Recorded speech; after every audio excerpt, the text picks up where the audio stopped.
What's going on, everybody? Welcome to the channel. And we got one team now that has punched their ticket to the WNBA Finals, and the Las Vegas Aces. That series is over between the Aces and Storm, 3-1.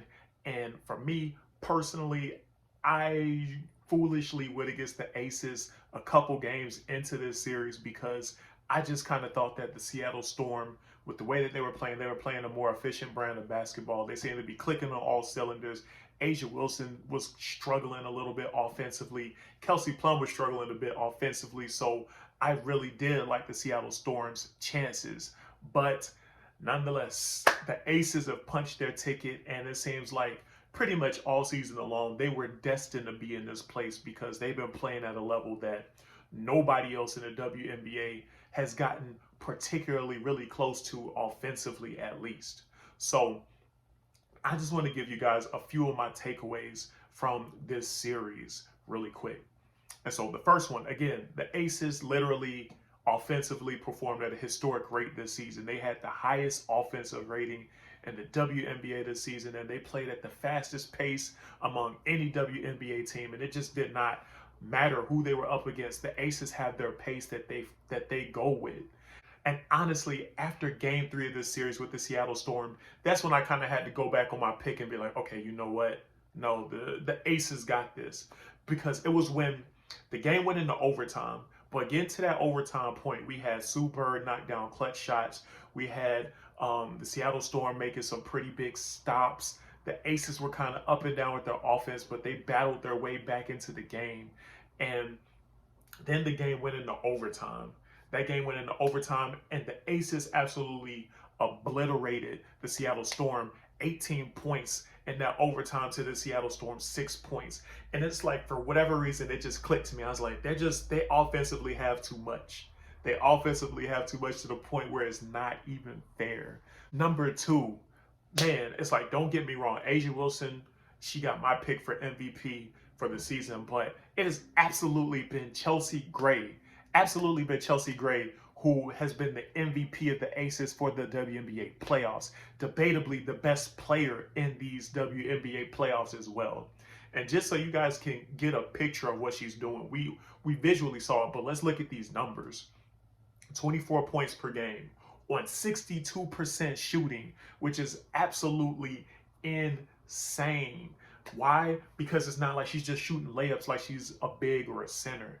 She's extended out to mid-range. Most of her points are coming from mid-range. She's beating defenders off the dribble, and she's using her body. She's not particularly athletic, so to speak, but man, her ability to get to her spots and rise up over the defender and shoot is unmatched in the WNBA right now. She's absolutely flipped the switch offensively. Not only is she averaging those 24 points on 64% shooting, but she's averaging 7 assists per game. She has the most three-pointers in the playoffs, 22. And she's making that on 59% shooting, which again is absolutely insane. Those are video game numbers looking at those percentages.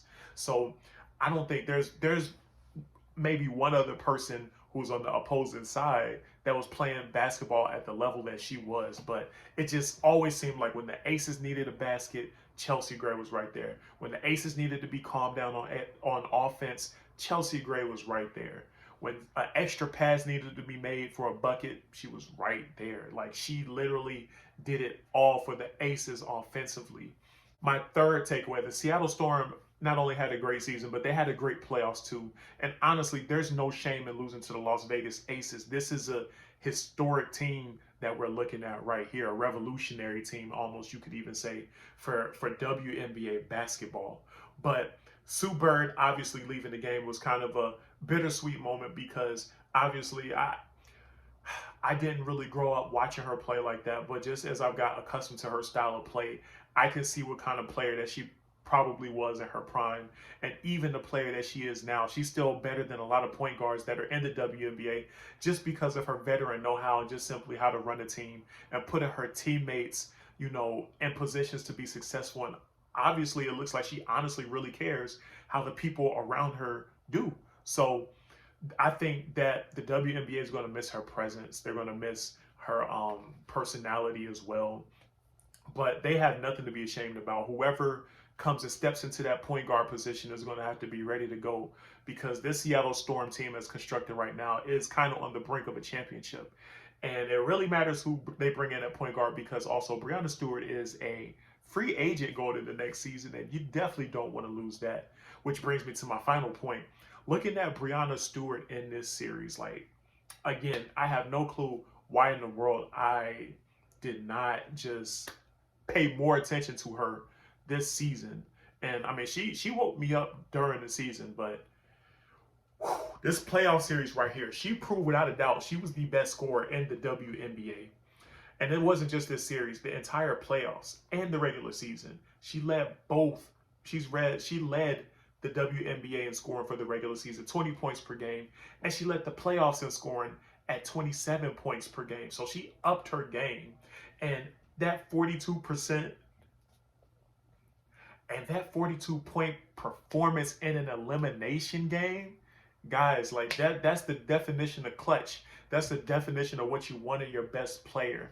And honestly, in the microcosm, we kind of got to see the differences in the MVP cases for both of these players, where I personally would vote for A'ja Wilson for the regular season, because I felt like she was the better all-around player during the regular season.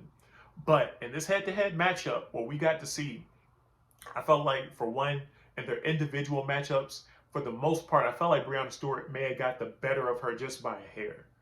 But let's look at the simple fact that A'ja Wilson has help from MVP candidate Kelsey Plum, and then Chelsea Gray, who's, for the last couple, 2 or 3 weeks for the season, was playing like an MVP candidate. Whereas on Breanna Stewart's side, she had Jewell Loyd to kind of help out. But even though she finished with a solid points per game, top 10 in the WNBA, to me, her percentages, the efficiency wasn't really there. So Breanna Stewart was by far the de facto leader of this team. So she could not have the off nights that A'ja Wilson could have. For example, I honestly think if you were to take Breanna Stewart off of Seattle, I don't think they would make the playoffs. But if you take A'ja Wilson off of the Aces and you replace her with an average starting center in the WNBA, I honestly think the Aces still make the playoffs. So those are my 4 kind of takeaways from this series. Honestly, I picked the Aces going to the championship and winning. Earlier this season, I backed off a little bit at the beginning of the series. But now that they're going back, I'm going with the Aces to win, whether they play against the Chicago Sky or whether they go against the Connecticut Sun. I don't know. I personally think the Chicago Sky match up just a little bit better, because their team is a little bit more skill based. But that physicality of the Connecticut Sun is no joke either. They're giving Chicago everything they can handle right now. So I don't know who's going to come out on top of that series. If I just had to make a prediction, I'm going Chicago. But it could honestly go either way. Chicago Sky strike me as the better team, but the Connecticut Sun are so physical that I think it can throw people out. It can throw any team off their game if you get caught up into their style of play. But that's my video, guys. Tell me, who do you think the Aces are going to see in the finals? The Chicago Sky or Connecticut Sun? That's my video. Peace.